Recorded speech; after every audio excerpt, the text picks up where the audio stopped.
What's up, y'all? Thanks so much for the support on the last video. I loved reading everyone's own takes on the topic. You have no idea how much it means to me to be able to inspire people to reflect on these things so that they may find their own answer. Keep going.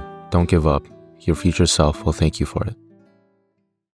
March 13, 2024, 1 a.m. I was on my computer getting ready to upload my third video, an essay about trauma and responsibility. All I needed to do was type up the description and it was ready to be seen by those willing to give it a chance. 20 minutes later, description done, upload complete. I sat back in my chair and stared at the ceiling. The ceiling fan is dusty as fuck. I sat back in my chair and stared at the ceiling, taking in the sense of accomplishment. I was proud of my work. I liked writing as a way of better conceptualizing my thoughts. I liked expressing my creativity in the form of making videos, and I loved sharing my thoughts with people in hopes that I can be a light in their darkness. I had found something that was meaningful and fulfilling to me. I had been seeking this for years, and I finally found it. And so I stared blankly at the ceiling, just taking in the moment. Peace. That was what I was feeling.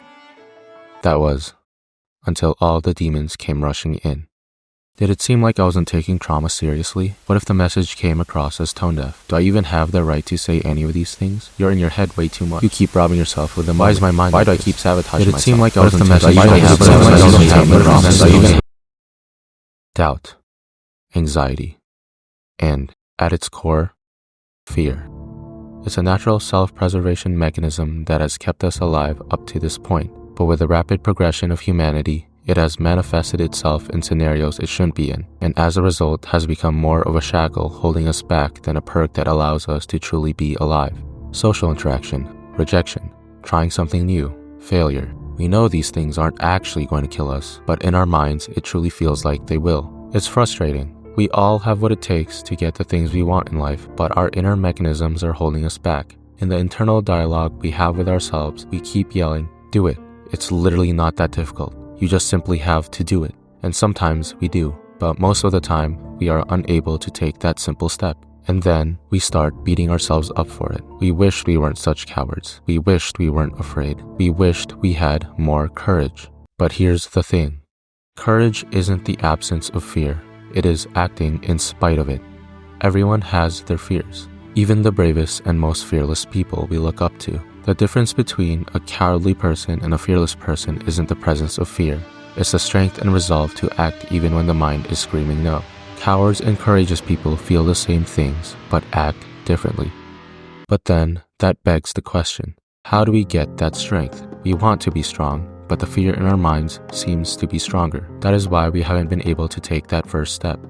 Like all things in life, there is more than one answer. I'll share mine to help guide you to your own. Fear is a natural part of our humanity. Instead of rejecting the inherent design of what makes us who we are, I prefer to take those parts and use them as tools to transform myself into someone greater.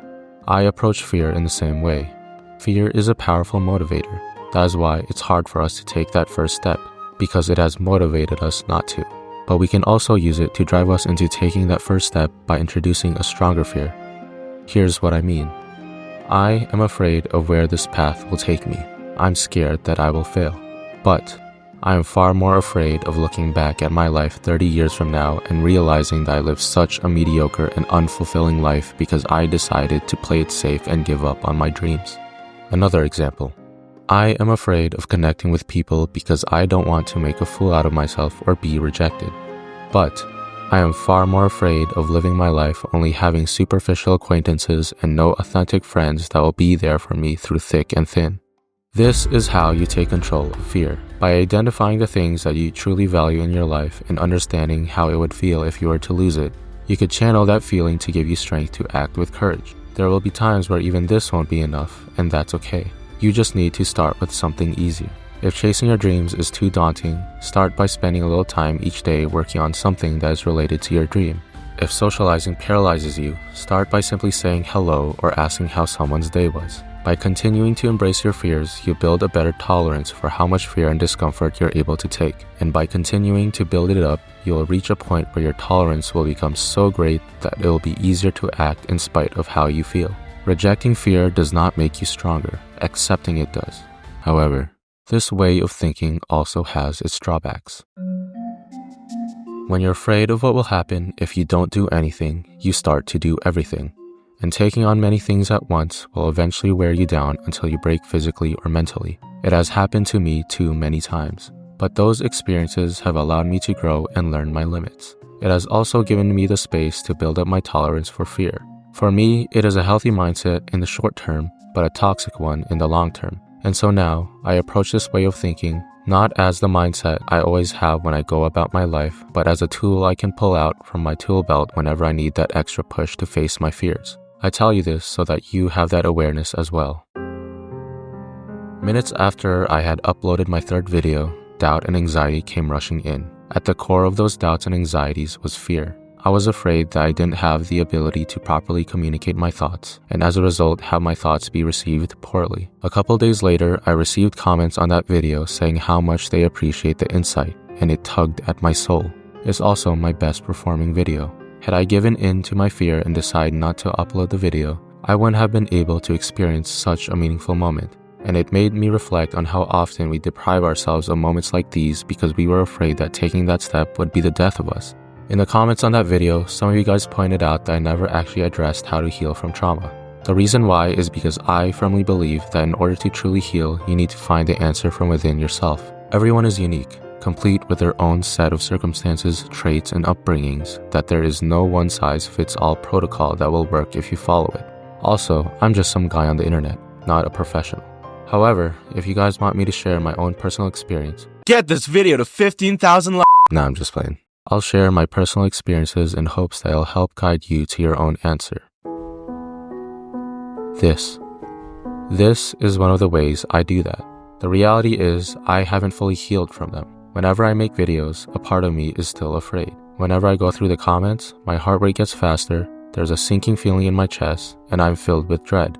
Some traumatic childhood experience has left me far more anxious than the average person. When people have something to say to me, I tend to assume the worst as a sort of defense mechanism. If I can anticipate the worst thing they'll say to me, it'll hurt less. This is one of the demons I'm constantly fighting in my head. But I still make these videos anyway. I still read the comments, and each time I do, I am disproving that voice in my head. It tells me that there is no value in my thoughts. The results say otherwise. It tells me that people will leave the most vile comments to break my spirit. Hasn't been the case so far, but it's the internet, so it's only a matter of time. And even if they do, sure, it might hurt for a bit, but I know that life will go on, and again, that voice in my head will be proven wrong. By constantly challenging that voice in my head and disproving it, slowly but surely, I am healing. Overall, this experience was a reminder that more often than not, our fears are unwarranted, and they deprive us of beautiful experiences in life. It's not easy to act in spite of our fears, but it is so rewarding. And you deserve to experience those feelings for yourself because it makes life so much more fulfilling. Hopefully, this video has given you a bit more courage. Go out there and brighten up this dark world with the light that is your life, one step at a time. Take care, guys. See you next time.